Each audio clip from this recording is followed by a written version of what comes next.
Hello, c'est Gaël de KeepUp et je vais vous expliquer en 3 minutes comment bien structurer un prompt pour avoir à chaque fois des réponses qui correspondent quasiment à 100% à ce que vous attendiez. Donc il y a 3 éléments importants à donner dans un prompt. La première chose à retenir avant tout quand on travaille avec l'IA, avec KeepUp, avec n'importe quoi, c'est l'itération. C'est-à-dire que ce sont les répétitions qui font que vous allez pouvoir ajuster vos prompts au fur et à mesure et les rendre de plus en plus précis pour que l'IA vous fournisse des réponses qui matchent de plus en plus avec ce que vous attendiez. L'avantage avec KeepUp, c'est que donc vous allez pouvoir exécuter vos prompts dans toutes vos apps du quotidien et vous allez pouvoir les enregistrer et donc les modifier à chaque fois pour les rendre de plus en plus précis et qu'à 99% du temps, ça vous renvoie la réponse que vous souhaitiez. Les 3 conditions, je vais vous les expliquer avec la documentation. Si vous allez donc dans votre extension, en bas, vous avez une petite page documentation qui va ouvrir un Notion. On va essayer de le nourrir de ressources. N'hésitez pas à nous partager vos meilleurs prompts en fonction de vos use cases. On pourrait les rajouter dedans, pourquoi pas, pour que ça serve à d'autres. Je vais prendre un exemple ici pour illustrer ça. Je vais prendre celui-ci, commenter sur les réseaux sociaux. C'est un petit hack super sympa avec KeepUp. Vous tapez juste une idée. Ça vous formate votre idée en commentaire un peu plus sympa, un peu plus intéressant, un peu plus fourni aussi. Donc on l'a laissé en exemple parce que ça peut servir à tous. Donc celui-ci, c'est le prompt de Julie qui gère pas mal les réseaux. Donc ce qu'il faut savoir, c'est qu'en première partie, il y a un contexte. C'est qu'est-ce qu'on va demander à l'IA et qu'est-ce qu'on attend d'elle. Donc là, ici, on voit, tu es Julie, tu gères mes commentaires sur les réseaux, tu vas recevoir mon commentaire en vrac. Donc c'est cette idée de base que j'ai tapée. Ta mission, le reformuler en respectant mon ton naturel, etc. Tu dois me proposer une version fluide, courte. Donc là, on peut donner quelques indications sur la réponse qu'on attend.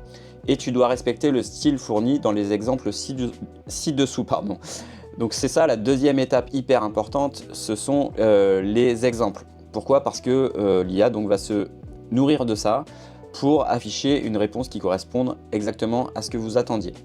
Donc ici, elle a sélectionné 5-6 exemples de commentaires qu'elle a fait dans le style qu'elle aime bien, assez court, assez fluide, assez impactant, avec quelques emojis. Donc ces exemples-là, ce qu'il faut faire, c'est qu'à chaque fois que vous avez une réponse, donc un commentaire qui a été rédigé, que vous jugez plus pertinent en tant qu'exemple, n'hésitez pas à le copier, à modifier votre prompt et à le remplacer sur l'exemple que vous jugez dans le prompt le moins pertinent. Comme ça, à chaque fois, vous améliorez la base de données d'exemples pour le prompt et ça va permettre de préciser de plus en plus la réponse.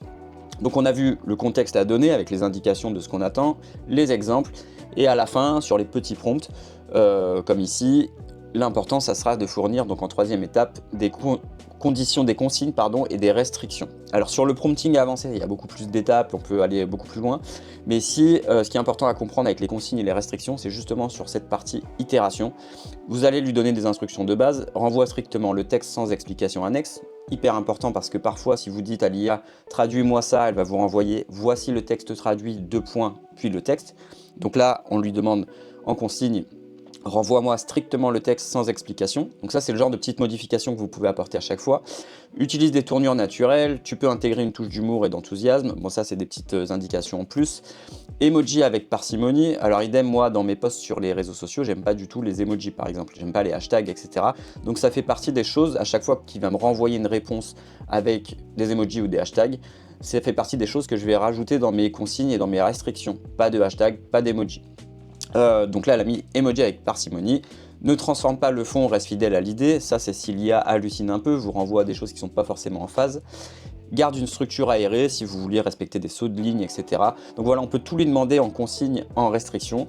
Et vu que ce sont vos prompts, les réponses dépendent exactement de tout ça. Donc n'hésitez pas à itérer, à modifier vos prompts, à enregistrer, à les rejouer et petit à petit, avec tous vos flows enregistrés dans KeepUp, ça va être hyper simple de gérer le quotidien et d'avoir des réponses qui matchent 100% avec ce que vous attendiez. À bientôt!